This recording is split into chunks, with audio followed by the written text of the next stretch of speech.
At the end of the Civil War, Congress reconvened and passed what was called the United States Reorganization Act of 1871, also known as the Act to provide a municipal government for the District of Columbia. However, this government was different. It was structured as a foreign-owned corporation and called the United States.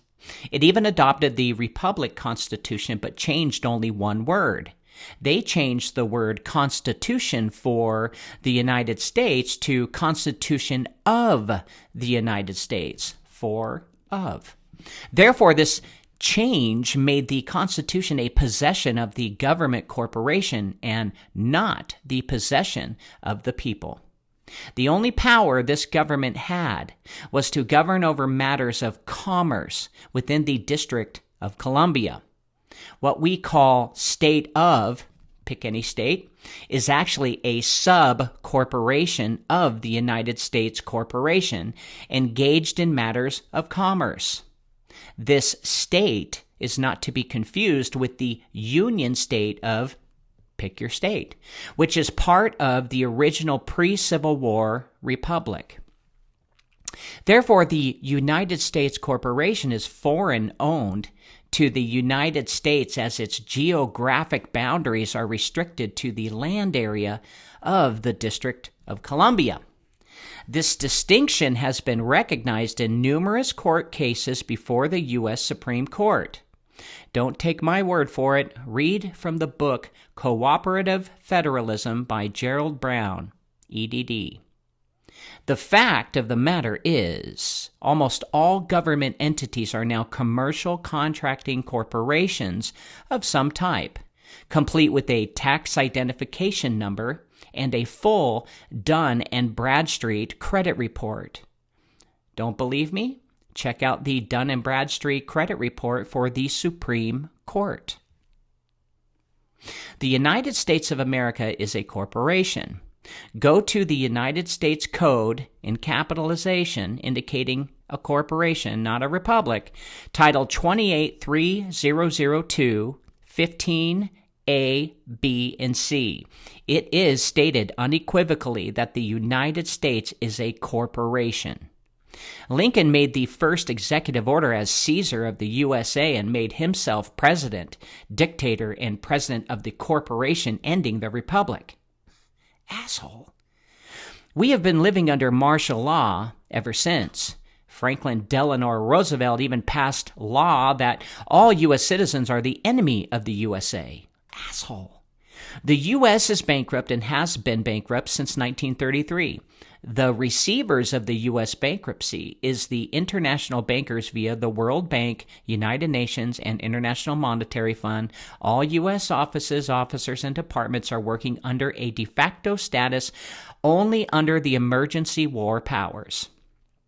This new form of government, known as a democracy, not a republic, being an established communist socialist order under the new governor of America, Congressional Record, March 17, 1993, Volume 33, page H1303, it is established fact that the U.S. Fed government has been dissolved under the Emergency Banking Act of March 9, 1933, 48 Stat 1, Public Law 89 through 719, declared by Franklin Delano Roosevelt being bankrupt and insolvent, HJR 197 or 192, 73rd Congress in session June 5, 1933.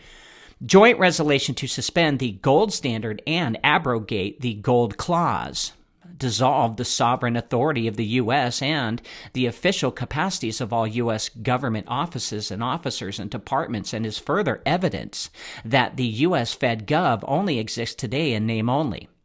The U.S. being in martial law since 1933 and as far back as the Civil War, Senate Report 93 through 549 in 1973, U.S. citizens were declared enemies by the U.S. by Franklin Delano Roosevelt with Executive Order 2040 and ratified by Congress March 9, 1933 under 48 Stat 1. FDR changed the meaning of Trading with the Enemy Act of December 6, 1917 by changing the word without citizens to within citizens. The U.S. a legal name of a prisoner of war. Name, you are.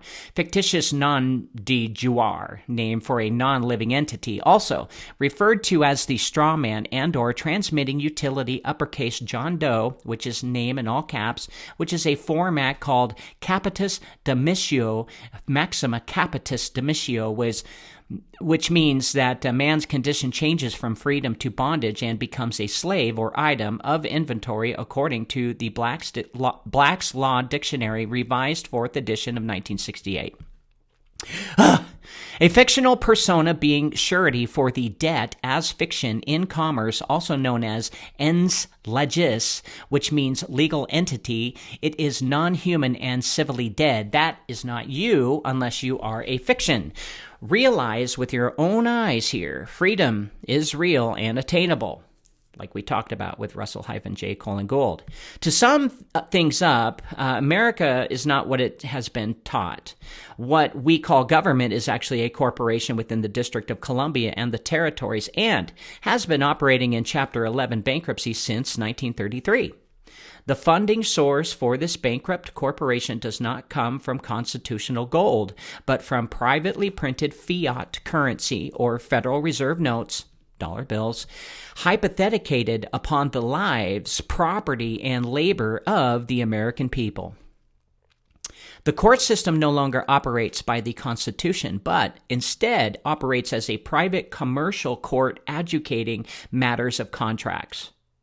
Commercial contracts include both civil and criminal issues.